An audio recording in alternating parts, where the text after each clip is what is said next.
your training style so successful? I think what makes my training style so successful is I'm a terrible person to be trained. I get bored really quickly. I can't stand it when the person who's presenting the PowerPoint is presenting a bullet point list and they're reading it to me because they don't know any more about the subject than I do. And I'm actually reading it faster than they're reading it. And I'm thinking, why didn't you just send this to us as a photocopy or and I would have read this without having to come in this room. What are you actually contributing here? So I have created training that I would actually be prepared to sit through myself.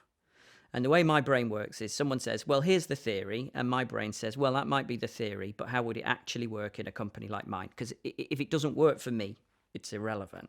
So I very quickly say, okay, got the theory. Give me an example. Give me a tangible case study where someone in my job did what you just said and it worked. And then I'll believe you. So that's how my mind works. So my training has no bullet points. I don't do, lots of words on the slides.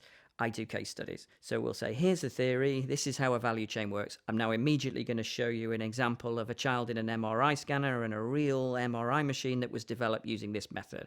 And then people in the room can go, okay, but have you got another example? Because that's not quite close enough to where I'm at because we're in software. And then I'll say, okay, well, here's a software example of that theory.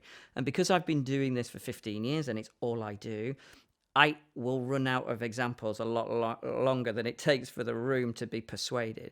And so we've got hundreds and hundreds and hundreds of case studies. So the way the training works and why it's successful is people don't come out and say, I remember this theory. They come out and say, I remember the story about the whale, or I remember the story about the fine fragrance, or I remember the story about the child in the MRI. And then I think people's brain works back and says, now, what was that telling me, that story? Oh, it was telling me about this theory. And they go off and see somebody else and say, you need to go see this.